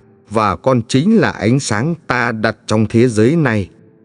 Hãy để lời ta trở thành hơi thở, hãy để lời ta thành nhịp tim, hãy để lời ta thành sức sống, và hãy để lời ta thành vũ khí bảo vệ. Dù thế giới rung chuyển, con chẳng bị lay, dù kẻ thù trỗi dậy, con chẳng bị khuất phục, và dù bóng tối bao phủ, ánh sáng ta trong con chẳng tắt. Con ơi, hãy kiên nhẫn bước đi, bởi phần thưởng lớn lao chờ phía trước. Hãy giữ lòng trung tín, bởi vương miện vinh quang đã chuẩn bị, và hãy bền đỗ. Ta gọi con bằng chính danh xưng mới, không phải bởi quá khứ lỗi lầm. Ta gọi con là người được chuộc, người được yêu thương, và người được bảo vệ mãi mãi. Mọi vết thương con từng mang, ta đã biến thành lời chứng. Mọi mất mát con từng chịu, ta biến thành kho báu. Và mọi khổ đau, ta biến thành phước hạnh thiêng liêng. Con ơi, đừng chỉ nhìn những gì mắt thấy, nhưng hãy tin vào những gì ta hứa. Đừng chỉ nghe tiếng đời, nhưng hãy lắng nghe tiếng ta dịu dàng. Con là ngọc quý trong tay ta, con là viên ngọc sáng trong vương miện ta, con là kho báu vô giá ta giữ gìn, và con là gia sản đời đời.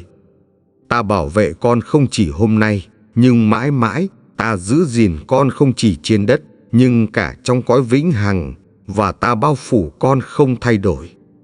Con ơi, khi con bước đến cuối chặng đường này, hãy nhớ rằng ta chưa bao giờ rời xa. Ta sẽ tiếp tục che chở và giữ gìn con đời đời. Mọi giọt nước mắt con rơi, ta đều ghi nhận. Mọi lời con thì thầm, ta đều lắng nghe. Và mọi nỗi sợ trong con, ta đều nâng lên ánh sáng. Hãy nhìn lại hành trình, nơi bóng tối từng vây kín, nhưng ánh sáng ta đã rọi. Nơi ngục tù từng giam hãm, nhưng quyền năng ta đã bẻ gãy, để con được tự do. Con không còn thuộc về sự sợ hãi, con thuộc về bình an. Con không còn thuộc về thất bại, con thuộc về chiến thắng. Và con không còn thuộc về bóng tối. Ta đã ghi tên con vào sách sự sống, không ai có thể xóa bỏ. Ta đã đóng ấn bằng Thánh Linh, không quyền lực nào phá vỡ, và ta đã công bố. Con chính là người được bảo vệ, con chính là người được yêu thương, con chính là người được chọn, và con chính là chứng nhân cho tình yêu cứu chuộc bền vững của ta. Hãy mở lòng con, đón nhận nguồn phước hạnh mới. Hãy mở tâm trí con, đón nhận lời hứa chắc chắn, và hãy mở miệng con, công bố điều ta đã làm. Con ơi, hãy mạnh dạn để lại bình luận, chia sẻ cảm nhận của con khi nghe lời ta thì thầm, để chính đời sống con cũng trở thành chứng nhân cho nhiều người. Bởi khi con công bố điều ta đã làm, con sẽ thấy phép lạ nhân lên. Khi con làm chứng, đức tin con sẽ lớn mạnh, và khi con chia sẻ, lòng con được đầy dẫy.